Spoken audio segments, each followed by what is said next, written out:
I can't tolerate this behavior anymore. मैं अब ये रवैया बर्दाश्त नहीं कर सकता. She was eager to share the news. वो खबर बांटने के लिए बेचैन थी. He finally came to his senses. आखिरकार वो होश में आया. You should stay out of this matter. तुम्हें इस मामले से दूर रहना चाहिए. I wasn't aware of the situation. मुझे सूरत-ए-हाल का इल्म नहीं था. He's known for breaking the rules. वो असूल तोड़ने के लिए मशहूर है.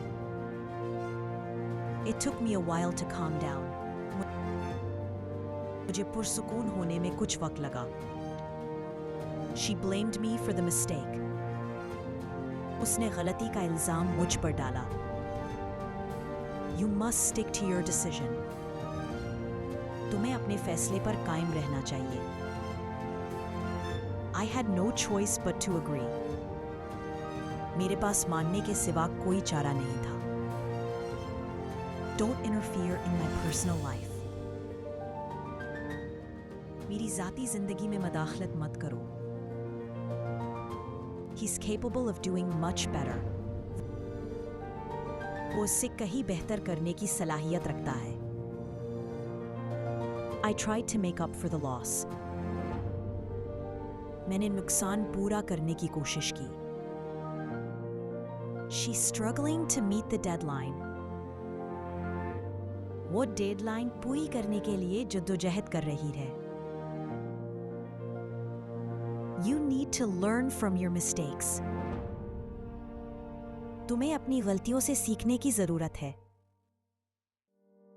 He's pretending not to know anything. वो जाहिर कर रहा है कि उसे कुछ मालूम नहीं. I can't resist chocolate at all. मैं चॉकलेट से बिल्कुल परहेज नहीं कर सकता. She managed to convince everyone. उसने सबको कायल कर लिया. Don't let fear hold you back. खौफ को तुम्हें पीछे मत खींचने दो. I'll get in touch with you soon. मैं जल्द तुमसे राब्ता करूंगा.